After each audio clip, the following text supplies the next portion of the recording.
Namaskar. Welcome to the part 2 of lecture 9 in software design and architecture.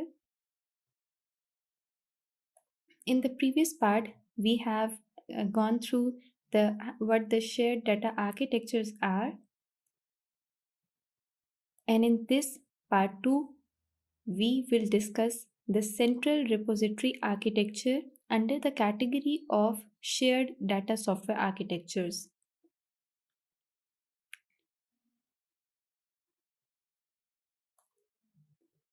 The first question is, what is the repository architecture?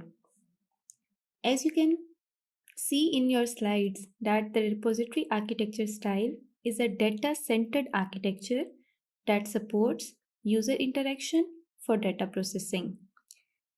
यानी इसका मतलब ये है कि आपकी एक डाटा सेंटर्ड आर्किटेक्चर है, बिल्कुल आपकी शेयर डाटा आर्किटेक्चर की तरह, जिसमें एक डाटा मॉड्यूल होगा और कुछ सॉफ्टवेयर कंपोनेंट्स होंगे। और ये इनिशिएट कैसे होंगे, इन दोनों के दरमियान, कंपोनेंट और डाटा मॉड्यूल के दरमियान कनेक्टिविटी किस तरह से होगी जब यूज़र कुछ इंटरैक्शन प्रोवाइड करेगा। ठीक है, यानी ये कि यूज़र या तो डाटा मॉड्यूल में डाटा इंसर्ट करेगा, या उसे डिलीट करेगा, या उसे अपडेट करेगा। एक और पॉइंट इसी बात को फॉलो करते हुए, the software component agents of the data store control the computation and flow of the logic. इसका मतलब ये है कि आपकी जो अब बात हो रही है सॉफ्टवेयर कंपोनेंट्स की, जो कि डाटा मॉड्यूल से इंटरैक्ट कर रहे हैं। तो ये जो आपके सॉफ्टवेयर कंपोनेंट्स हैं, ये बेसिकली डाटा मॉड्यूल के अंदर कोई ना कोई कंप्यूटेशन या कोई ना कोई प्रोसेसिंग परफॉर्म कर रहे होते हैं। मतलब फॉर एग्जांपल, आपका कोई एक सॉफ्टवेयर कंपोनेंट है जो कि डाटा मॉड्यूल से इसलिए इंटरैक्ट कर रहा है क्योंकि उसे एग्जिस्टिंग डाटा को अपडेट करना है। तो ये एक कंप्यूटेशन है, ये एक प्रोसेसिंग है जो कि कंपोनेंट ने डाटा मॉड्यूल के साथ परफॉर्म की है। और दूसरा, अगर एक कंपोनेंट एक डाटा मॉड्यूल में कुछ अपडेट कर रहा है, तो दूसरा कंपोनेंट उस डाटा को गेट कर सकता है। तो ये बेसिकली एक flow of logic of the system है कि एक कंपोनेंट अपडेट करेगा तो अपडेट होकर वैल्यू दूसरे कंपोनेंट पर आएगी। तो ये जो दोनों टास्क हैं, कंप्यूटेशन और फ्लो ऑफ लॉजिक का, ये परफॉर्म कर रहे हैं आपके software components, but with the help of data module. आपको आपकी स्क्रीन पे एक एग्जांपल नज़र आ रही है। एक रिपोजिटरी है पेशेंट डेटाबेस की, और इसके साथ 4 सॉफ्टवेयर कंपोनेंट्स हैं: lab testing, accounting and administration, pharmacy and drug processing, physician diagnosis. होता क्या है, पेशेंट डेटाबेस में पेशेंट की इंफॉर्मेशन पड़ी है, जिस तरह पेशेंट का नाम, एज, जेंडर, इसके अलावा इसकी कौन इस डॉक्टर को पेशेंट को कौन डॉक्टर चेक कर रहा है, डॉक्टर का नेम आ जाएगा, इसकी प्रिस्क्रिप्शन आ जाएगी, और कुछ टेस्ट आ जाएंगे जो कि पेशेंट को असाइन किए गए हैं। तो लैब टेस्टिंग क्या करेगी? लैब टेस्टिंग उन टेस्ट को एक्सेस करेगी और उन टेस्ट को कंडक्ट करने के बाद जो भी रिजल्ट होगा वो पेशेंट डेटाबेस में अपडेट कर देगी।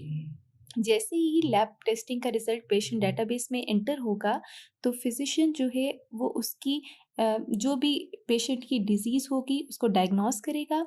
डायग्नोस करने के बाद उसकी प्रिस्क्रिप्शन को अपडेट करेगा। अब जब prescription pharmacy and drug processing के पास आई, तो वही तमाम मेडिसिन्स प्रोवाइड की जाएंगी जो कि डॉक्टर ने पेशेंट को प्रिस्क्राइब की हैं, और इन तमाम मेडिसिन्स के अगेंस्ट कुछ अकाउंटिंग एंड एडमिनिस्ट्रेशन जो है वो अपनी फंक्शनैलिटी परफॉर्म करेगा। जैसे फॉर एग्ज़ाम्पल, अगर तो पेशेंट को कोई डिज़ीज़ डायग्नोस नहीं हुई, तो एडमिनिस्ट्रेशन क्या करेगी, उसको as a out patient indicate कर देगी। ठीक है, लेकिन अगर पेशेंट को कोई डिज़ीज़ डायग्नोस हो गई है और उसकी कोई सर्जरी आपने ऑर्गेनाइज़ करनी है, तो एडमिनिस्ट्रेशन का काम है उस सर्जरी को ऑर्गेनाइज़ करना। आई होप ये जो एग्जांपल आपको की स्क्रीन पे नज़र आ रही है, इससे आपको रिपोजिटरी आर्किटेक्चर का कॉन्सेप्ट क्लियर हो जाएगा।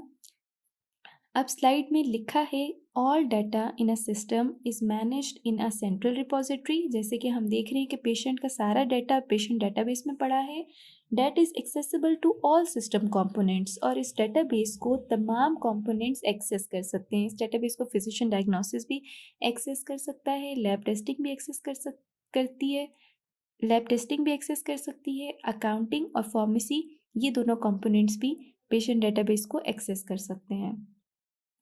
Components do not interact directly, only through the repository. Lab testing कभी भी अकाउंटिंग के कंपोनेंट से बात नहीं करेगी। लैब टेस्टिंग हमेशा पेशेंट डेटाबेस से कम्युनिकेट करेगी, और पेशेंट डेटाबेस की जो भी वैल्यू होगी उससे कम्युनिकेट करेगी आपकी अकाउंटिंग और एडमिनिस्ट्रेशन।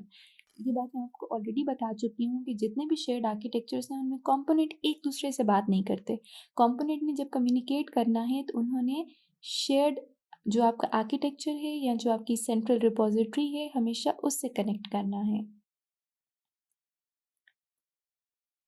देन एक बहुत इंपॉर्टेंट बात जो कि स्लाइड में आपको नज़र आ रही है, सबसे पहले मैं इसे रीड करती हूँ। Although it is possible to distribute a logically centralised repository, there may be problems with data redundancy and inconsistency. आप में से कुछ स्टूडेंट जब हम क्लाइंट सर्वर आर्किटेक्चर पढ़ रहे थे तो वहाँ पर ये क्वेश्चन आया था कि जो सर्वर्स हैं, फॉर एग्जांपल जो आपका डेटाबेस सर्वर है वो एज अ रिपोजिटरी एक्ट कर रहा है। तो यस, जो डेटाबेस सर्वर है वो एज अ रिपोजिटरी एक्ट कर सकता है, but what is the difference between client server and repository architecture is server को हम कभी भी डिस्ट्रीब्यूट नहीं कर सकते। एक कोर सर्वर पर एक स्पेसिफिक फंक्शनैलिटी मौजूद होगी जो उसे परफॉर्म करनी है, लेकिन रिपोजिटरी के केस में हम एक रिपोजिटरी को मुख्तलिफ जगहों पर स्टोर कर सकते हैं। लेकिन प्रॉब्लम क्या आएगी? प्रॉब्लम आती है डाटा रिडंडेंसी की। मुमकिन है कि दो रिपोजिटरी पे सेम डाटा मौजूद हो, या फिर इनकंसिस्टेंसी की, डाटा आपका कंसिस्टेंट नहीं हो सकता, जिसका मतलब ये है कि एक से ज़्यादा डुप्लीकेट रिकॉर्ड्स जो हैं वो दोनों रिपोजिटरीज़ में मौजूद हो सकते हैं। एक और एग्जांपल हम रिपोजिटरी आर्किटेक्चर की यहाँ पर ऑब्जर्व कर रहे हैं। ये एक जनरल पिक्चर है जिसमें बूटस्ट्रैप के साथ 1 to n number of agents एक बूटस्ट्रैप सिस्टम के साथ कनेक्टेड हो सकते हैं, और हर एजेंट सेंट्रल रिपोजिटरी को के साथ लिंक किया गया है। हर एजेंट सेंट्रल रिपोजिटरी के साथ लिंक नज़र आ रहा है आपको। द डैश लाइन, अब यहाँ पर आप दो लाइंस देख रहे हो, एक डैश लाइन है और एक स्ट्रेट लाइन है। जो डैश लाइन है इसका मतलब ये है कि क्लाइंट को रिपोजिटरी पे पूरा कंट्रोल है। पूरे कंट्रोल का मतलब क्या है कि क्लाइंट डाटा को एक्सेस कर सकता है और उसे अपडेट करने के बाद वापस डाटा रिपोजिटरी में ऐड कर सकता है, इंसर्ट कर सकता है या उसे अपडेट कर सकता है। अब एक और बात यहाँ पर कि आपके agents, there are number of agents, और हर एजेंट के पास डिफरेंट इंटरफेसेस हो सकती हैं और डिफरेंट एक्सेस प्रिविलेज हो सकते हैं। किसी को मुमकिन है सिस्टम की पार्शियल एक्सेस हो और किसी को हो सकता है कि फुल एक्सेस हो। जिस तरह हम CUI पोर्टल की बात करें तो वहाँ पर आपकी अटेंडेंस आपको अटेंडेंस को अपडेट करने का राइट नहीं है, ठीक है, वो राइट एक टीचर के पास है। और कुछ टाइम के बाद जब वो अटेंडेंस को एडिट करने का राइट, वो एक्सेस मेरे पास से चला जाता है, तो इसके बाद आपको वो एक्सेस दोबारा से मिल सकता है थ्रू योर डिपार्टमेंट। तो डिपार्टमेंट का जो एक्सेस है that is for longer time. मेरे पास एक्सेस कुछ टाइम के लिए है और स्टूडेंट के पास ये एक्सेस है ही नहीं। इस तरह आप डिफ्रेंशिएट कर सकते हो कि मैं आपके डिपार्टमेंट के मेंबर्स और स्टूडेंट्स, ये हम डिफरेंट क्लाइंट्स हैं और हम सब कनेक्ट कर रहे हैं एक सेंट्रल रिपोजिटरी के साथ जो CUI का डेटाबेस सर्वर है। इसके बाद एक और एग्जाम्पल, रियल लाइफ एग्जाम्पल, जो कि हमारी रिपोजिटरी आर्किटेक्चर का हिस्सा है, that is integrated development environment और आईडीई। डेवलपमेंट इन्वायरमेंट का मतलब ये है कि आप एक कोड लिख रहे हैं, वो कोड कंपाइल हो रहा है, डिबग हो रहा है, तमाम फंक्शनैलिटी उस कोड पे परफॉर्म हो रही है। हम कोई एप्लीकेशन या कोई सिस्टम डेवलप करना चाहते हैं। और इंटीग्रेटेड क्यों कहा जाता है? इंटीग्रेटेड इस वजह से कहा जाता है कि ये तमाम फंक्शनैलिटीज़ हमें एक ही एप्लीकेशन से मिल रही हैं। इंटीग्रेटेड डेवलपमेंट इन्वायरमेंट का जो आर्किटेक्चर है, that is based on project repository. Centrally आपके पास एक रिपोजिटरी है जिस पे तमाम डाटा पड़ा है, और ये आपको डिफरेंट कंपोनेंट्स नज़र आ रहे हैं जो कि डाटा से इंटरैक्ट करते हैं। किस तरह इंटरैक्ट करते हैं? लेट्स से आपने जावा में कोई कोड लिखना है, तो जावा का कोड आपका जावा एडिटर सेव करेगा और उसको चेंज कर सकता है। ठीक है, इसमें हम चेंजेस कर सकते हैं, एडिट कर सकते हैं।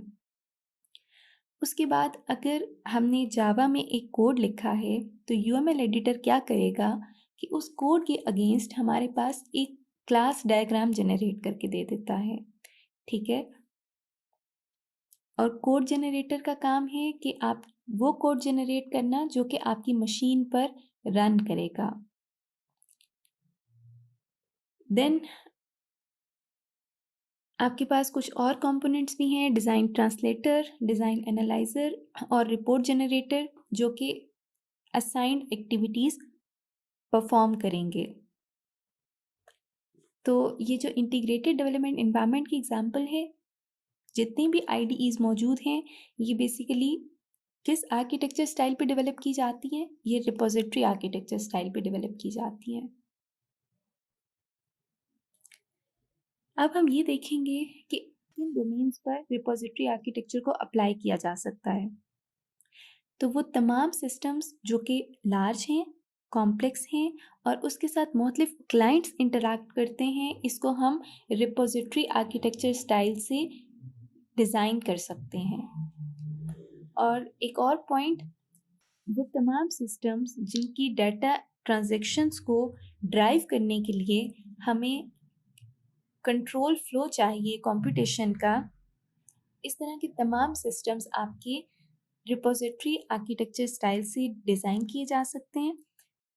इस स्लाइड में हम सेंट्रल रिपोजिटरी आर्किटेक्चर के एडवांटेज को डिस्कस करेंगे।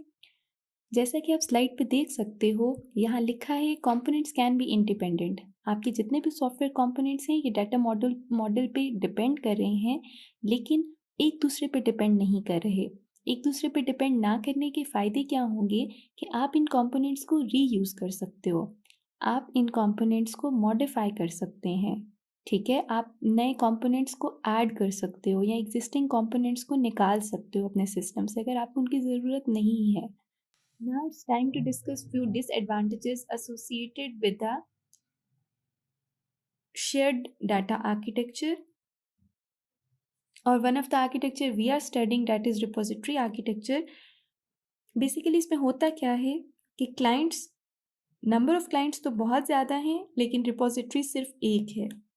अगर तो कोई कंपोनेंट काम नहीं कर रहा तो सिस्टम की परफॉर्मेंस पे कोई फ़र्क नहीं पड़ेगा, लेकिन अगर आपकी रिपोजिटरी ही काम नहीं कर रही तो सिस्टम की परफॉर्मेंस पे फ़र्क आ जाएगा, मतलब आपका सिस्टम फेल हो जाएगा अगर उसको रिपोजिटरी ही अवेलेबल नहीं है।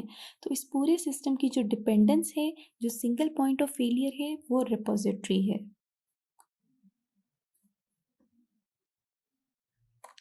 So in this lecture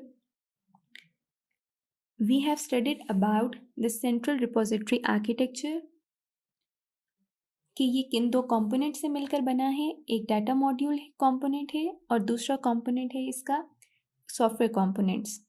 software components आपस में इंटरैक्ट नहीं करते, हमेशा जो आपके डाटा मॉड्यूल से सॉफ्टवेयर कंपोनेंट्स इंटरैक्ट करते हैं। ठीक है, ये रूल है। उसके बाद हमने पेशेंट डेटाबेस की एक एग्जांपल देखी जो कि रिपोजिटरी आर्किटेक्चर पे बिल्ड की गई थी। देन हमने आईडीई की एग्जांपल को देखा जो कि रिपोजिटरी आर्किटेक्चर पे डिज़ाइन की जाती है या मॉडल की जाती है। और इसके बाद हमने इसके कुछ एप्लीकेबल डोमेन्स को स्टडी किया, इसकी एडवांटेज और डिसएडवांटेज को भी देखा। आई होप आपको आज का लेक्चर क्लियर होगा, बट स्टिल अगर किसी भी स्टूडेंट का कोई क्वेश्चन है तो हम उसे इंटरेक्टिव क्वेश्चन आंसर सेशन में डिस्कस कर लेंगे। Thank you for listening.